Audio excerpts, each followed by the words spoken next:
46-year-old surfer Nick Slater. Oof. In another Slater story. Heartbreak. Real estate agent on the Gold Coast was killed by a great white shark at Greenmount. Yeah. Which has nets, drums up, shark nets up. So there's a false sense of security when surfing the Gold Coast that, sharks are present, but you're not going to get attacked by a shark there. And it's so crowded with surfers that the odds of you being the one are slim to none. This was the first fatal shark attack since 1958 and the first since they installed the shark nets.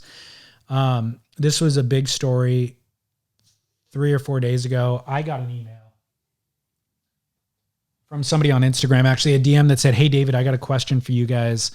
I think you probably saw that somebody unfortunately died at Greenmount. I have 2 questions. What is your view on publishing the footage of the attack on Beach Grit within hours of the attack occurring? And then number 2, what is the protocol for surfing the break the next morning?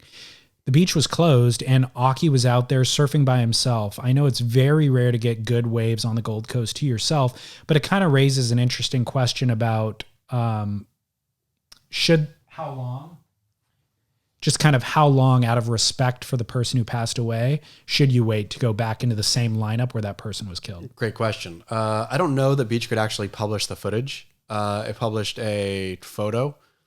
You posted a link to the Daily Mail's footage of it. So I don't know if you clicked play that it would play on Beach Grit, but it clicked over to the Daily Mail. And that footage, as far as I saw, the footage didn't exist at the Daily Mail either. It was just a news report about the shark. The footage existed. It was on the Daily Mail link. Yeah. Okay. It was a stagnant camera angle, like a surf line, like a surf cam.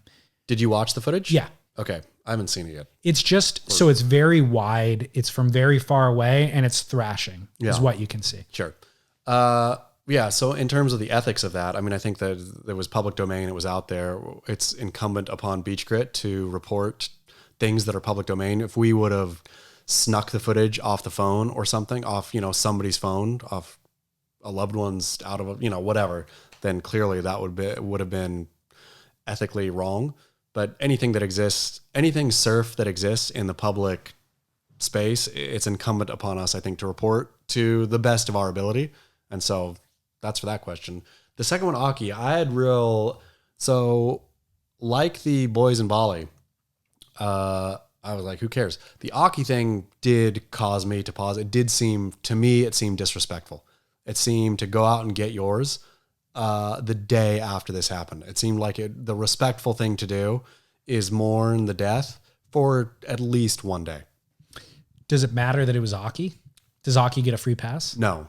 To me, it's worse that it was Occy. It is. It draws more attention. And Occy should have known better. Occy, as a sort of spokesman, elder figure, should have known better. It wasn't a bunch of kids out there. It was Occy. Come on. Yeah. Like, respect. I mean, that seemed disrespectful to me. Yeah. I agree. I agree on both points. I have no problem with Beach Grit or any news outlet publishing the footage that exists, because there was enough caveat and warning. Sure.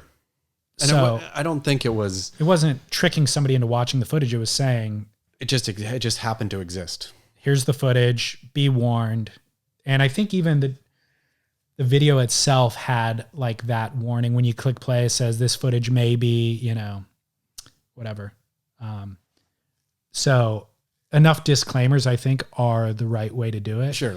But then, I agree with the Occy thing too. Interestingly about Occy is, God, I don't want to disparage a world champ and an icon of surfing, but I don't know that Occy is that bright. Yeah. Yeah. Occy seems to be pretty thick-skulled and I'm just going to go surf and do it. And he seems to be unaware of being PC or being, politically correct is kind of what it comes down to with a lot of the things that he does. He's just kind of unabashedly going to just charge through life and doesn't care. Doesn't even pay attention. Which is fine enough, but it did seem, I'm not one to throw stones, but it did seem in poor taste to surf the day after it happened. It unquestionably is in poor taste.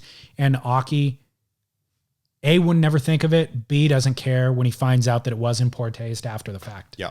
you know? Yep. Because his argument was probably like, oh, that wasn't my intention.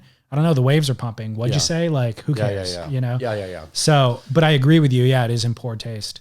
And it's a tragic situation. And it's kind of, when something that significant happens, it's like inhumane to not kind of seep in the seriousness and the weight of it and what the implications are for everybody else. You know, you want, as humans, you kind of want to absorb this and acknowledge it and adapt your life for it moving forward. You know? So yeah.